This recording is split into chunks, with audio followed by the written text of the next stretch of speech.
உச்சநீதிமன்ற தீர்ப்பு குறித்து நாடு தழுவிய அளவில், அதாவது தேசிய அளவில் பெரும் விவாதம் நடைபெற்றுக் கொண்டிருக்கிறது. அந்த தீர்ப்பு இடஒதுக்கீட்டுக்கு ஒட்டுமொத்தமாக வேட்டு வைக்கக்கூடியதாக இருக்கிறது என்கிற அச்சத்திலிருந்துதான் நாம் இந்த ஆர்ப்பாட்டத்தை ஒருங்கிணைக்கிறோம்.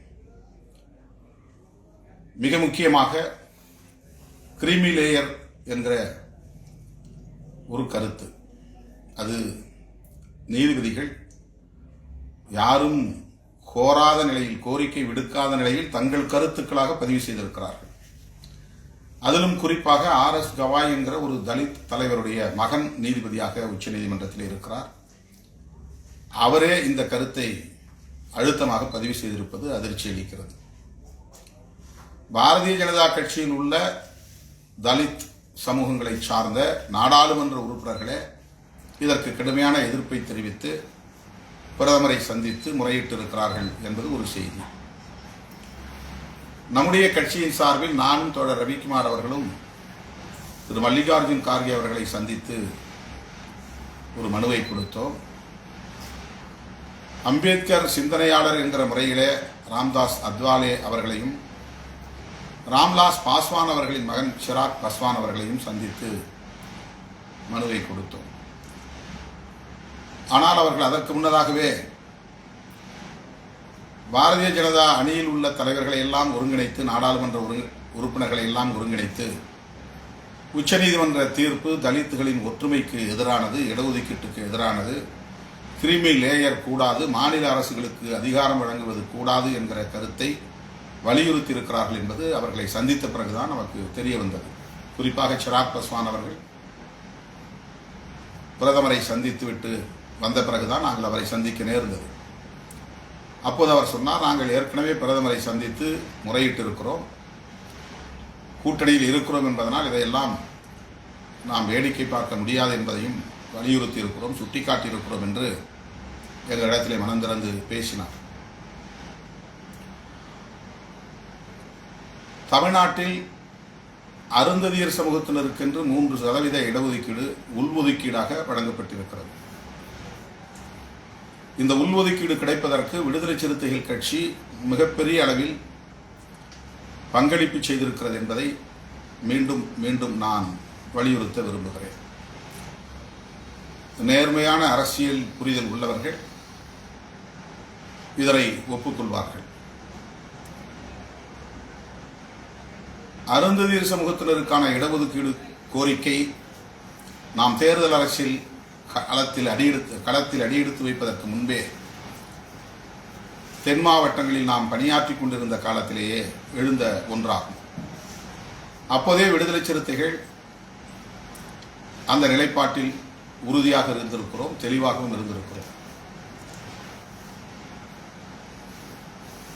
அவர்கள் என்னை அழைத்து இது குறித்து பேசினார். தோழர் ரவிக்குமார் உடன் இருந்தார். அனைத்து கட்சி கூட்ட விரும்புகிறேன், உங்கள் கருத்து என்ன என்று கேட்டார். நாங்கள் சொன்னோம், இந்த கருத்தை நாங்கள் வரவேற்கிறோம், இதில் எங்களுக்கு 100 விழுக்காடு உடன்பாடு உண்டு.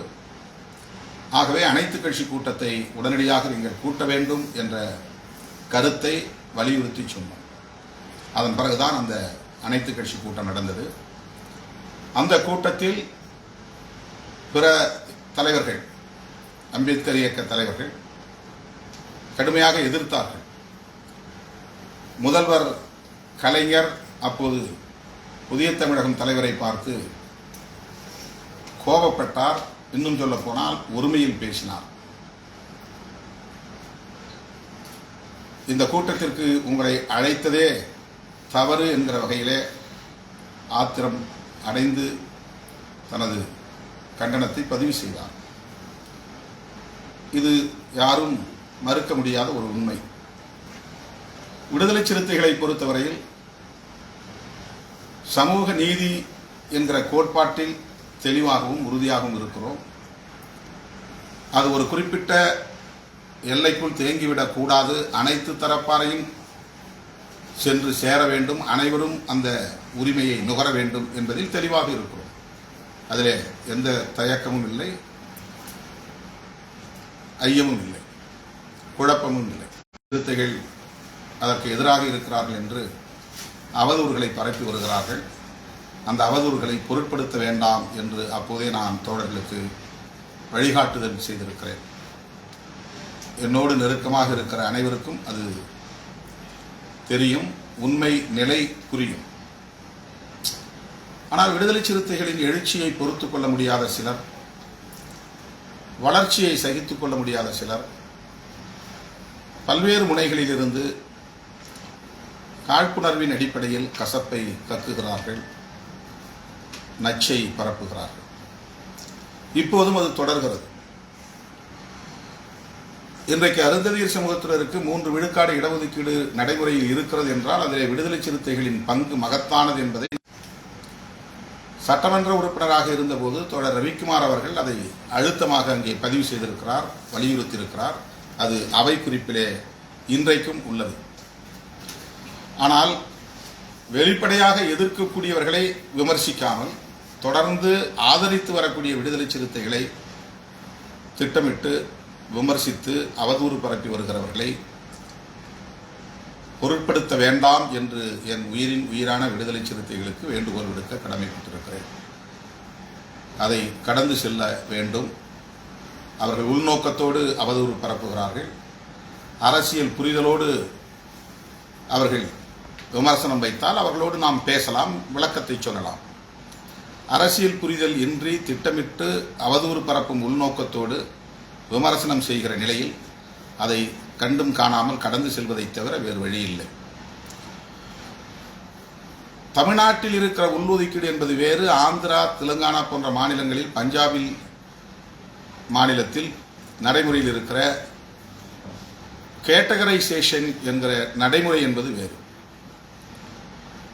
இதனை நாம் சப்கோட்டா என்று சொல்கிறோம். தமிழ்நாட்டில் இருப்பது ஆந்திரா, தெலுங்கானா போன்ற மாநிலங்களில் இருப்பது சப் கேட்டகரைசேஷன்.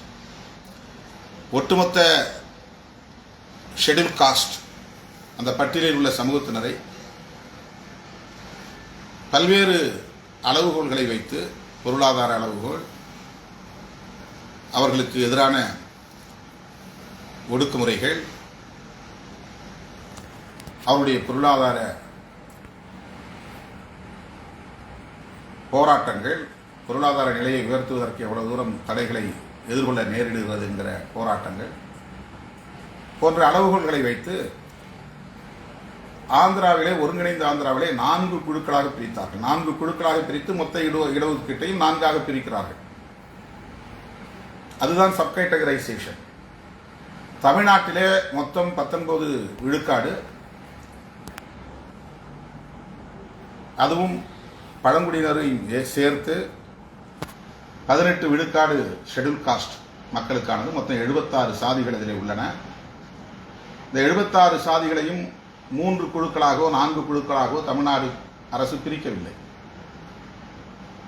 76 சாதிகளும் ஒரே தொகுப்பாகத்தான் இருக்கிறது. அதிலே அருந்ததியர் சமூகத்தினருக்கு மட்டும் 3% பிரித்து தருகிறது. இதுதான் உள் ஒதுக்கீடு. பிற சமூகத்தினருக்கு இவ்வளவு என்று எங்கேயும் பிரிக்கவில்லை. தேவேந்திர குல வேளாளர்களுக்கு இவ்வளவு, ஆதி திராவிடர்களுக்கு இவ்வளவு, குதிரை வண்ணாருக்கு இவ்வளவு, சாம்பவர்களுக்கு இவ்வளவு, அல்லது அதுபோல 76 சாதிகள் இருக்கின்றன. இவர்களுக்கு தனித்தனியே குழுக்களாக கேட்டகரைஸ் பண்ணி அவர்களுக்கு அப்படி வழங்கவில்லை.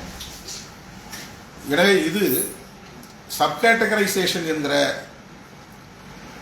வரையறைக்குள் வராது. தமிழ்நாட்டில் இருக்கிற நடைமுறை என்பது சப்கேட்டகரைசேஷன் என்கிற வரையறைக்குள் வராது. ஆனால் இன்றைக்கு உச்சநீதிமன்றம் சொல்வது, இந்தியா முழுவதும் எல்லா மாநிலங்களிலும் பட்டியல் சமூகத்தினரை மாநில அரசுகளே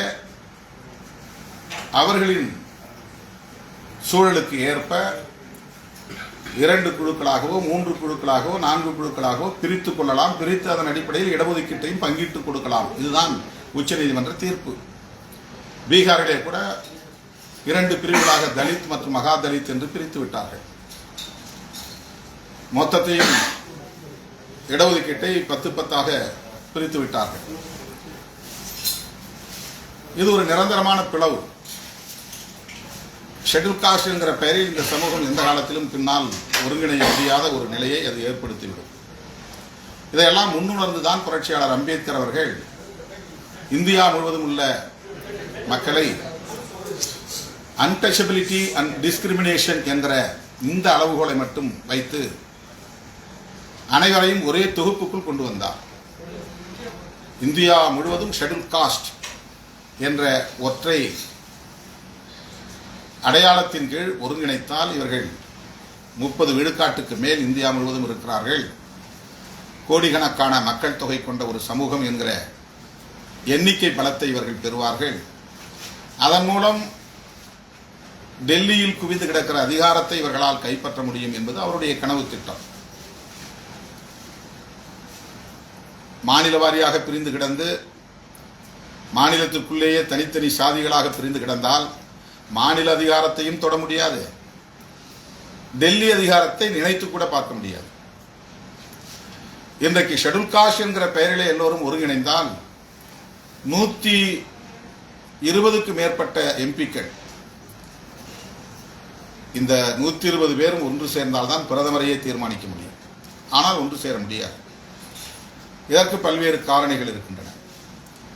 ஆனால் இவர்கள் எல்லாம் ஏதேனும் ஒரு காலத்தில் ஒரு சூழலில் ஒருங்கிணைந்து செயல்படுவதற்கு வாய்ப்பு இருக்கிறது என்ற நம்பிக்கையின் அடிப்படையில் தான் புரட்சியாளர் அம்பேத்கர் அவர்கள் இவர்கள் அனைவரையும் அன்டச்சபிலிட்டி அண்ட் டிஸ்கிரிமினேஷன் என்கிற தீண்டாமை பாகுபாடு என்கிற அடிப்படையில் ஒருங்கிணைத்தார்.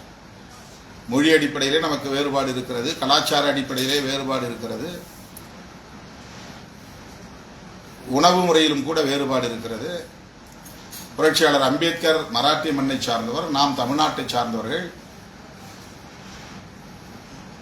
நிலப்பரப்பு என்கிற அடிப்படையிலே கூட வேறுபாடு இருக்கிறது, தென்னிந்தியா வட இந்தியா என்கிற அந்த வேறுபாடு இருக்கிறது. ஆனால் இந்தியா முழுவதும் ஜம்மு காஷ்மீரில் இருந்து கன்னியாகுமரி வரையில் உள்ள அனைத்து ஒடுக்கப்பட்ட மக்களையும் அன்டச்சபிலிட்டி தீண்டாமை என்கிற ஒற்றை அளவுகோலில் ஒருங்கிணைத்தார். டிஸ்கிரிமினேஷன், காஸ்ட் பேஸ்டு டிஸ்கிரிமினேஷன், சாதி அடிப்படையிலான பாகுபாடு என்கிற அந்த ஒற்றை அளவுகோலின் அடிப்படையில் ஒருங்கிணைத்தார். எதற்காக என்றால் ஒரு எண்ணிக்கை பலம் கிடைக்க வேண்டும் என்பதற்காக. ஷெட்யூல் ட்ரைப்ஸையும் அதில் இணைத்தார். எஸ்சிக்கும் ட்ரைப்ஸுக்கும் இடையிலே மிகப்பெரிய கலாச்சார வேறுபாடு இருக்கிறது, வாழிட வேறுபாடு இருக்கிறது, பொருளாதார வேறுபாடு இருக்கிறது. அவர்கள் எல்லாம் இந்த பட்டியலுக்குள்ளே இணைத்து ஒரு தொகுப்பாக்கினார். எஸ்சி என்று தொடர்ந்து சொல்லக்கூடிய ஒரு நிலையை அன்றைக்கு புரட்சியாளர் அம்பேத்கர் அவர்கள் உருவாக்கினார். அதை முதலில் உடைத்தார்கள். எஸ்சிக்கு தனியே கமிஷன், எஸ்டிக்கு தனியே கமிஷன் என்று போட்டு இப்போ எஸ்சி ஆர்கனைசேஷன் என்பதே எல்லா அலுவலகங்களிலும் உடைந்து விட்டது. அம்பேத்கர் விரும்பியது இவர்கள் அனைவரும் ஒன்று சேர்ந்தால் மிகப்பெரிய ஒரு எண்ணிக்கை பலம் கொண்டவர்களாக மாறுவார்கள் என்பதுதான் அவருடைய கனவு திட்டமாகும். ஆனால் அதை உடைப்பதற்கு எல்லா சதி முயற்சிகளும் அவ்வப்போது நடைபெற்றுக் கொண்டே இருக்கிறது. யார் ஆட்சியிலே இருந்தாலும் டெல்லியிலே, பிஜேபி மட்டும் என்று சொல்லவில்லை, காங்கிரஸ் ஆட்சி காலத்திலும் இது போன்ற சில வேலைகள் நடந்திருக்கின்றன. அதை யாரும் மறுத்துவிட முடியாது. இன்றைக்கு மாநில வாரியாகவே இந்த மக்களை சப்கேட்டகரைசேஷன், ஒரே சமூகத்திற்குள் இருந்து ஒரே தொகுப்புக்குள் இருந்து இடஒதுக்கீடு கோருவது என்ன அடுத்த நிலைப்பாட்டுக்கு தள்ளுகிறது என்றால் சாதிவாரி கணக்கெடுப்பு என்கிற நிலைப்பாட்டுக்கு தள்ளுகிறது. அது அடுத்த கோரிக்கை. இதுதான் ஓபிசியில் நிகழ்ந்தது. ஓபிசியில் எல்லாரும் நூற்றுக்கணக்கான சாதிகள் இருக்கின்றன, அதிலே நாங்கள் மிகவும் பலவீனமானவர்கள், எங்களுக்கு தனியே இடஒதுக்கீடு வேண்டும் என்று மருத்துவர் ராமதாஸ் அவர்கள் கோரிக்கை வைத்து போராடினார். அதுதான் அவருடைய உண்மையான போராட்டத்தின் நோக்கம். ஆனால் அங்கே கேட்டகரைசேஷன் நடந்தது, பிசி எம்பிசி என்று. பிசி சமூகத்தினருக்கு இருந்த இடஒதுக்கீட்டில் இருந்து 50% இடஒதுக்கீட்டில் இருந்து 20% இடஒதுக்கீட்டை எடுத்துக் கொடுத்தார்கள். அதிலும் எங்களுக்கு தனியே வேண்டும், 10.5% வேண்டும், 20%, 10.5% எங்களுக்கு வேண்டும் என்பதுதான் இப்போது பாட்டாளி மக்கள் கட்சியின் கோரிக்கையாக இருக்கிறது. அதை உள்ளொதுக்கீடு என்று சொன்னாலும் கூட ஆனால் அது ஒரு கேட்டகரைசேஷன் என்கிற நிலையில பார்க்கப்படுகிறது. அதுதான் சப் கேட்டகரைசேஷன். இப்போ மோஸ்ட் பேக்கோட இன்னும் என்னவா வன்னியர் சமூகத்தினரை பிரிப்பது, அதில் எத்தனை சாதிகளை இணைக்கிறது, குழு குழுவாக பிரிப்பது. இப்போ ஓபிசி ஸ்ட்ரென்த் என்பது அகில இந்திய அளவிலே பெரிய சக்தியாக மாறுகிற போது ஃபார்வர்ட் கம்யூனிட்டிஸ், முற்பட்ட வகுப்பினர் பிற்காலத்தில் தனிமைப்படுத்தப்படுவார்கள். அவர்களின் வேலை வாய்ப்புகள் பறிபோகும், கல்வியில் அவர்களுக்கான முன்னுரிமை பறிபோகும், இவ்வளவு காலம் நுகர்ந்து வந்த அந்த வாய்ப்புகள் எல்லாம் பறிபோகும் என்கிற அச்சத்தால் ஓபிசி சமூகத்தினரையும் தனிமைப்படுத்துவது, அவர்களுக்கிடையிலே ஒற்றுமையை சிதைப்பது, ஷெட்யூல் காஸ்ட் சமூகத்தினரையும் தனித்தனியே பிரித்து வைத்தால் 20-25 ஆண்டுகளுக்கு பிறகு அவர்கள் நினைத்த பழைய சமூக கட்டமைப்பை வலுப்படுத்திவிட முடியும். ஓபிசி சமூகத்தினர் சாதி பெருமைகளை பேசிக்கொண்டு இவர்களுக்குள்ளே முரண்பட்டு கிடப்பார்கள். ஷெட்யூல் காஸ்ட் சமூகத்தினரும் தங்களுக்கிடையில் இருக்கிற வேறுபாடுகளை கூர்மைப்படுத்திக் கொண்டு மோதிக்கொண்டு கிடப்பார்கள். டெல்லியில் இருக்கிற அதிகாரத்தை கைப்பற்றுவதற்கு ஒன்று சேர முடியாது. ஒரு தனி சாதியாக தமிழ்நாட்டிலே என்னை அடையாளப்படுத்தி எனக்கு இந்த இடஒதுக்கீட்டை கொடு என்று கேட்டு போராடுகிற போது அது சமூக நீதி கோரிக்கையாக இருந்தாலும் கூட அது அகில இந்திய அளவிலான ஒருங்கிணைப்பை கேள்விக்குள்ளாக்குகிறது. ஆனால் சப்கேட்டகரைசேஷன் என்று குழு குழுவாக பிரிக்காமல், கிரிமி லேயர் என்கிற ஒன்றை வைக்காமல்,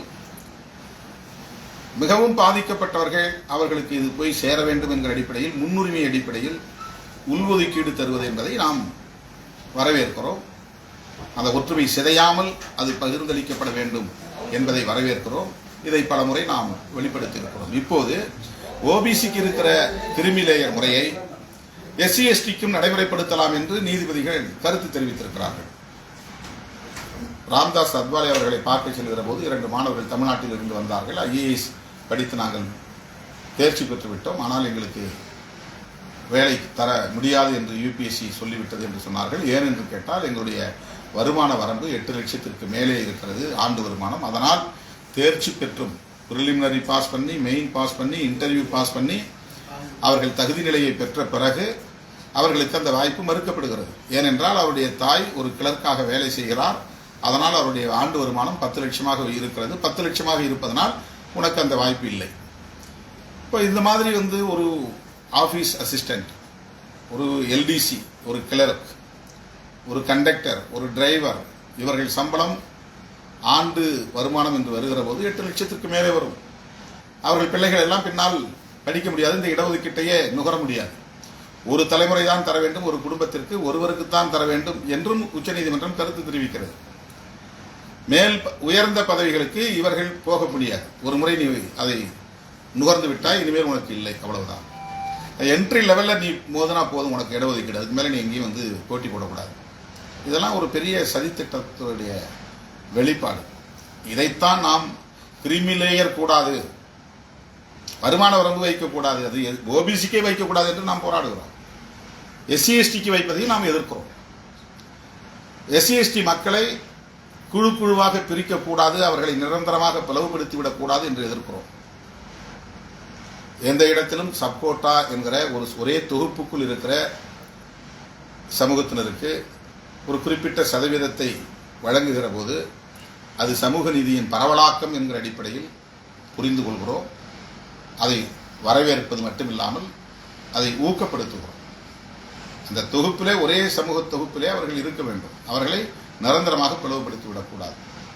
இதைத்தான் நாம் சொல்லுகிறோம். ஆனால் வேண்டுமென்றே சிலர் நாம் உள்ஒதுக்கீட்டுக்கு எதிராக இருக்கிறோம் என்பதை போன்ற ஒரு தோற்றத்தை உருவாக்குகிறார்கள், அவதூறு பரப்புகிறார்கள். இந்த அவதூறுகளை யாரும் பொருட்படுத்த வேண்டாம், அதற்கு யாரும் எதிர்வினை ஆற்ற வேண்டாம், பதில் சொல்ல வேண்டாம், அதை கடந்து செல்ல வேண்டும் என்று தோழர்களுக்கு நான் வேண்டுகோள் விடுக்கிறேன். நாளை மறுநாள் நடைபெறவுள்ள ஆர்ப்பாட்டத்தில் அனைவரும் பங்கேற்க வேண்டும். இந்திய